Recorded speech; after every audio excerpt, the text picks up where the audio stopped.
আচ্ছা, রিপোর্টে, সরি, এটা কম্পোজিশন রিপোর্টে 30, রিপোর্টে পেয়েছে 30, রিপোর্টে 30,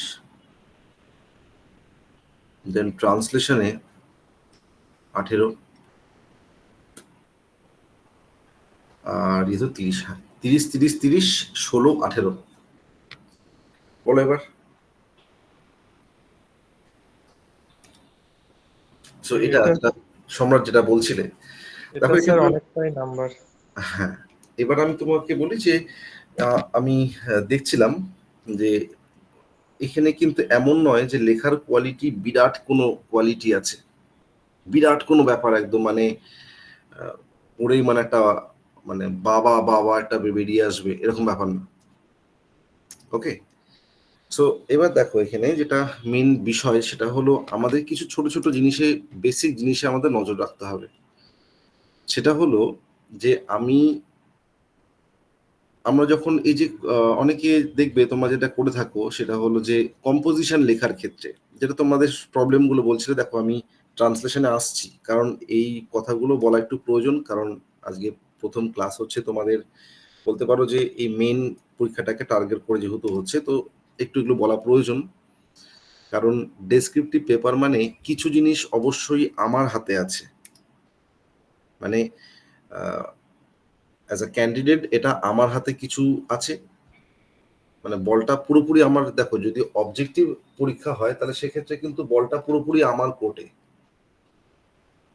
কিন্তু যখনই সাবজেক্টিভ হয়ে যাচ্ছে ওটা তখনই কিন্তু বলটা কিন্তু আমার কোর্টে নেই, আর পুরোপুরি নেই, পার্টলি আছে পার্টলি নেই। তাহলে আমার এন্ডে যেসব জিনিসগুলো আছে সেটা কি কি, সেটা আমার দিক থেকে আমি কি করতে পারি, সেটা হচ্ছে নিট অ্যান্ড ক্লিন।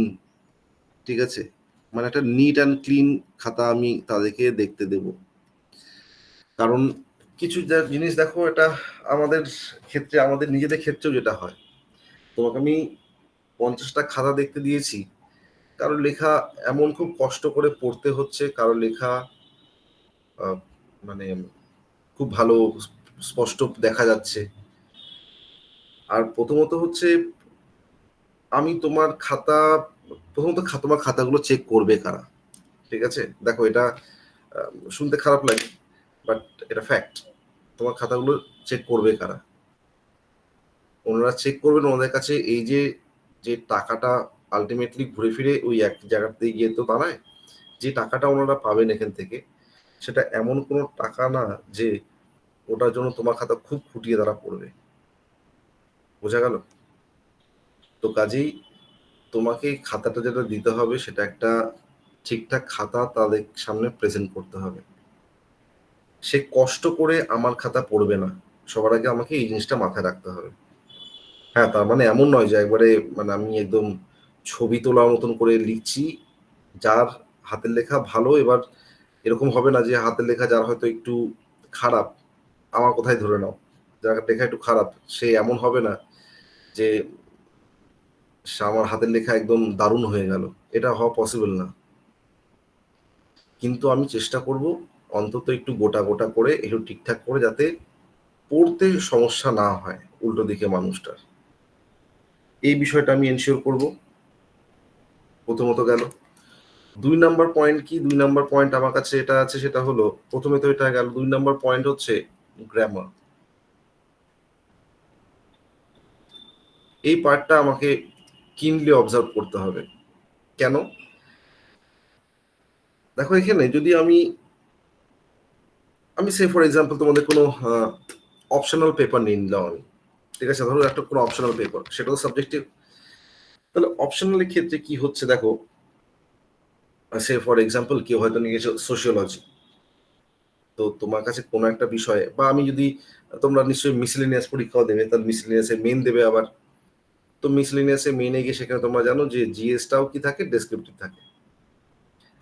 তোমাকে, আমরা যেটা ভুল করে থাকি কম্পোজিশনের ক্ষেত্রে গিয়ে, সেটা আমরা কিন্তু বারবার করে জিনিসটাকে কনসিডার করে নিই যে আমি বোধহয় যত বেশি পয়েন্টস আমি এখানে অ্যাড করব তত বেশি বোধহয় ভালো আমার লেখাটা হবে। এটা কিন্তু ভাবার কোনো কারণ নেই। আমার ওখানে আমার জেনারেল নলেজের টেস্ট হচ্ছে না। বোঝা গেল? এটা কিন্তু জেনারেল নলেজের টেস্ট না। Just a minute. টেস্ট আমার কিসের হচ্ছে? আমার ল্যাঙ্গুয়েজের টেস্ট হচ্ছে, বা আমি কোনো একটা জিনিসকে কতটা গুছিয়ে লিখতে পারি তার টেস্ট হচ্ছে। এখানে আমি কত জানি ওই প্রসঙ্গে, ওই বিষয়ে আমি কতটা জানি তার টেস্ট হচ্ছে না।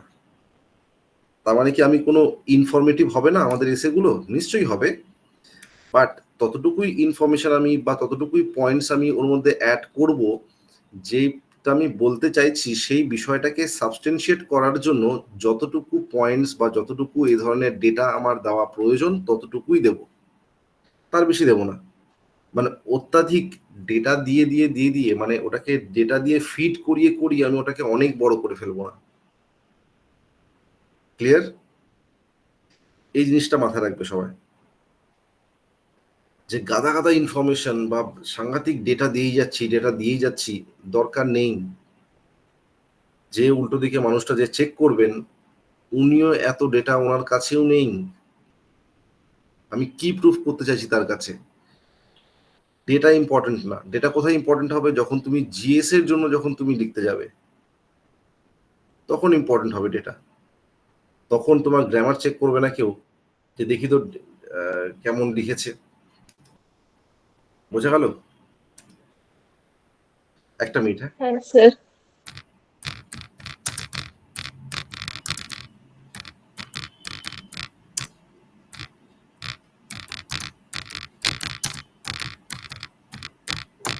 হ্যাঁ, যেটা বলছিলাম, তো আমার কাছে এখানে ইম্পর্টেন্ট যেটা হবে সেটা হলো যে আমি কতটা ভালো গুছিয়ে জিনিসটাকে লিখতে পারছি, that is supremely important while writing a composition. তাহলে এই বিষয়টা মাথায় রাখতে হবে, অত্যাধিক ইনফরমেটিভ করার প্রয়োজন নেই, গ্রামার ঠিকঠাক লিখতে হবে, একটু ক্লিন খাতা থাকতে হবে, আর রেলিভেন্ট জিনিসপত্র লিখবো। রেলিভেন্ট জিনিসপত্র লিখবো, ইররেলিভেন্ট জিনিস না। হয়তো ওই জিনিসটা হয়তো আমাকে জিজ্ঞেসই করেনি, কিন্তু আমি ওই রকম করে পড়ে গেছি বলে আমি ওইটাই লিখে যাচ্ছি, এরকম না। দেখো, take your time. Enough time আছে, তোমরা পরীক্ষা দিয়েছো, তোমরা জানো যে এনাফ টাইম আছে আমাদের কাছে। টাইমের তো, টাইমের কি কারো ঘাটতি হয়েছে? শঙ্খব্রত বা সম্রাট, তোমাদের কাছে জানতে চাইবো। টাইমের স্যার এর আগের বারে একটু, আমি জানি না অন্যজন কি বলবে, হুম। একটু মানে একেবারে মানে আর 5 মিনিট হাতে ছিল 3 ঘন্টার। আচ্ছা। কারণ হ্যাঁ ওই স্যার, মানে ওই প্রেসিটা প্রেসি বড় ছিল বলে আমার ক্ষেত্রে ওই সেম প্রেসিটা সমস্যাই হয়েছিল আর কি। হ্যাঁ দেখো, টাইমের ঘাটতি হচ্ছে মানে একটু প্র্যাকটিসটা বাড়াও। ঠিক আছে, এই 1-1.5 মাসের মধ্যে একটু প্র্যাকটিসটা বাড়াও, মানে রিডিং হ্যাবিটটা একটু গ্রো করো দরকার হলে। রিডিং হ্যাবিটটা মানে রিডিংটা যাতে একটু তাড়াতাড়ি হয়। কোনো কম্প্রিহেনশন আমি যখন পড়বো সেটাকে তাড়াতাড়ি একবার পড়ে যাতে কম্প্রিহেন্ড করতে পারি। হ্যাঁ, হতে পারে সেটা একবারের জায়গায় দুবার পড়তে হচ্ছে, হতেই পারে, সেটা ব্যাপার না। কিন্তু বিষয়টা হলো যে আমাকে দেখো লিখতে হবে 5টা জিনিস: লেটার, একটা এসে, একটা প্রেসি, একটা রিপোর্ট, একটা ট্রান্সলেশন। আমরা যদি লাস্টের বছরই দেখি, আমি ধরলাম যে ওই অ্যারাউন্ড 350 প্যাসেজের, 350 ওয়ার্ডের ছিল প্যাসেজটা প্রেসির। তার বেশি হবে? আমার মনে হয় না হবে। তার বেশি কোথায় হ্যাঁ হবে না। হ্যাঁ, 420 ছিল স্যার। আচ্ছা, 400 মতন, ওই তো হলে 350 থেকে 400। ঠিক আছে, 400, 400 ওয়ার্ডের একটা তোমার প্রেসি ছিল। ট্রান্সলেশনটা কত হবে? ম্যাক্সিমাম 100। কতটা হবে ট্রান্সলেশনটা? দাঁড়াও, ওই ধরো 120 টুরি হবে, 120, 30 বা 150 ধরলাম। ঠিক আছে, আমি 150 ধরে নিলাম এটাকে। তারপর তোমার বাকি রইলো কি? উম, আর এই কম্পোজিশন বা এগুলোর কথা আমি, লেটার কত? 150, তাই তো? লেটার হলো 150, তাহলে 150। তাহলে বাকি রইলো এই দুটো, রিপোর্ট আর এটা। ঠিক আছে, রিপোর্টটা আমি যদি ধরি যে রিপোর্ট মোটামুটি কত ওয়ার্ডে লিখবো আমরা, তাহলে ওই বলা যেতে পারে যে 250-250 মধ্যে আমি সাম আপ করবো। ঠিক আছে, 250-র মধ্যে মোটামুটি সাম আপ করবো। তা বেশি যাবো না, 200 থেকে 250 উপরে যাবো না রিপোর্টে, ঠিক আছে। আর কম্পোজিশনের ক্ষেত্রে ওই 300-300 মধ্যেই রেস্ট্রিক্টেড থাকবো, তার উপরে যাবো না। 300, 350, ম্যাক্সিমাম 320-30। তাহলে কত ওয়ার্ড লিখতে হবে আমাকে? খুব বেশি ওয়ার্ড কিন্তু আমাকে লিখতে হচ্ছে না, তাই না? আচ্ছা, এখানে 400 লিখে আছে, 400 ভেবে নিও না, 400-র 1/3 হবে। এই জিনিস একটু মাথায় রাখবে, নাহলে ভাববে যে 400 তার মানে কি হচ্ছে এটা। 400 ধরে নিও না, তাহলে আমাকে লিখতে কিন্তু খুব বেশি হচ্ছে না, কিন্তু আমাকে ভাবনাটা কিন্তু ভাবতে হবে অনেকটা। আমি কি লিখতে যাচ্ছি এই বিষয়টা কিন্তু আমি একদম, আমার কাছে একটা ক্লিয়ার আইডিয়া থাকবে একটা আমার, আমি কি লিখতে যাচ্ছি। না হলে কম্পোজিশন লিখতে গিয়ে অনেক সময় দেখবে এরকম প্রবলেম হবে, লিখতে যাচ্ছি মনে হচ্ছে এই যে পয়েন্টটা এখানে লিখলাম, এইটা মনে হচ্ছে না এইখানে দিলে ভালো হতো, আর এইখানে এই পয়েন্টটা যেটা লিখেছিলাম এটা মনে হচ্ছে এখানে না দিয়ে পরের দিকে দিলে শুনতে বেশি ভালো লাগতো। এরকম প্রবলেম নিশ্চয়ই অনেকের হয়। তারপরে দেখবে আর একটা সমস্যা, একটা হয়তো ইজি টপিক আমরা লিখতে শুরু করেছি, বা এটা হয়তো একটু মোটামুটি এটা পড়া বা লিখতে পারবো এরকম, এক্ষেত্রে কি হয়ে যায়, সেটা নিয়ে হয়তো লিখতে শুরু করেছি, আমি হয়তো মূল বিষয়টাতেই আসিনি, আমি তার আশেপাশের বিষয়গুলো নিয়ে আলোচনাটা চালিয়ে যাচ্ছি, মেন বিষয়টাতেই হয়তো আমি এন্টার করতেই পারছি না। এই সমস্যাগুলো একটা হয়ে যায়। তো রীতিনীতি দেখে যাচ্ছে বিরাট বড় বিরাট আকৃতির একটা হয়ে গেল, এই জিনিসটাও করা যাবে না। আমাদেরকে খুব স্পেসিফিক হতে হবে, অনেক রেলিভেন্ট পয়েন্ট আমাকে ওখানে অ্যাড করতে হবে। খুব বেশি লেখার কথা এখানে কেউ বলছে না, এত বেশি কিচ্ছু লিখতে হবে না। তাহলে কি বললাম, ওই তো 150 আর 300, 450, 450 আর 150 ধরে নিলাম, চলো প্রেসি, আমি 150 ধরে নিচ্ছি, 150 অনেক বেশি ধরে নিলাম, তাও ধরে নিচ্ছি চলো।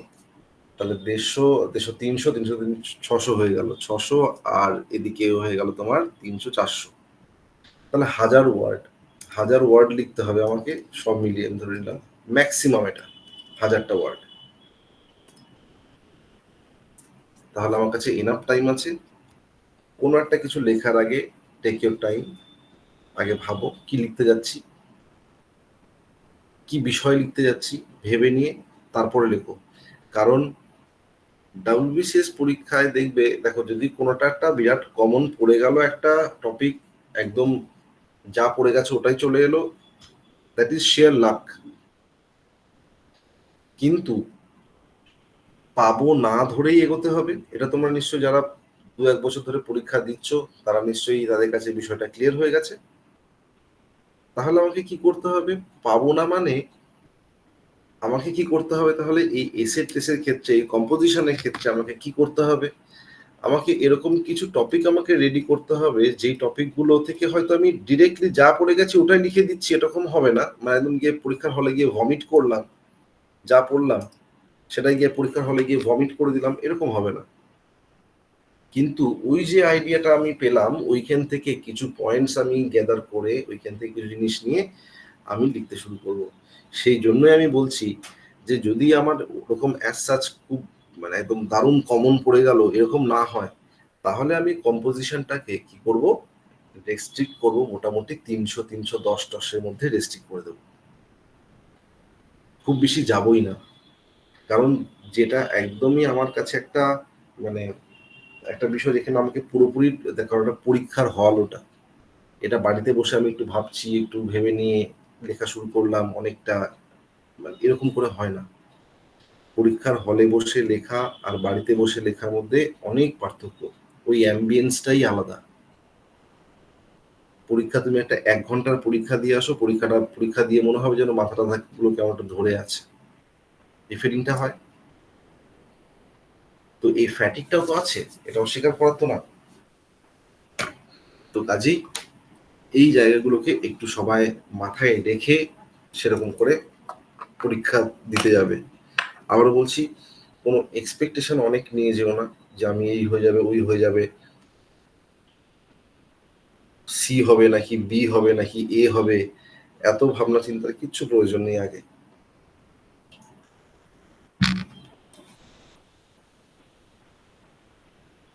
যাকে চলো স্যার একটা জিনিস একটু বলার ছিল। হ্যাঁ বলো। বলছি যে অ্যাকচুয়ালি আমরা এই লিঙ্কটা পেয়েছি, মানে আমি অ্যাকচুয়ালি প্রিলিমস দিইনি।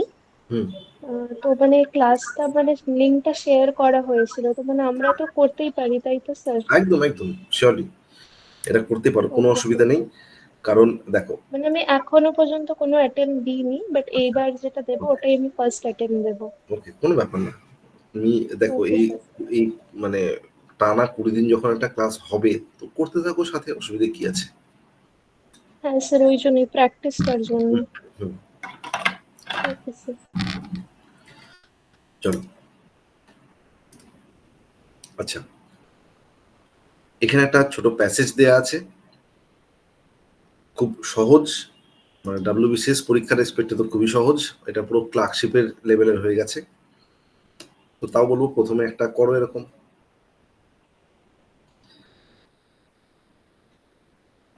তোমরা একটু তোমরা টাইম নাও, তোমরা একটু করো, ঠিক আছে? ওই আগের দিন যেমন করে তোমরা লিখছিলে সেটা লিখে দাও, সেটা বেটার হবে, ঠিক আছে? তারপর আমি লিখছি, ঠিক আছে? স্যার এটা কি বাংলাটা আগে কপি করে তারপরে ইংলিশ করব, নাকি ইংলিশই করে দেবো ডাইরেক্ট? আমি এটা PDF তোমরা পেয়ে যাবে, অসুবিধা নেই। তোমরা শুধু ইংলিশ লেখো ডিরেক্ট, আর আচ্ছা বাংলা লিখতে হবে না এখন ঠিক আর। আছে, ঠিক হ্যাঁ আছে।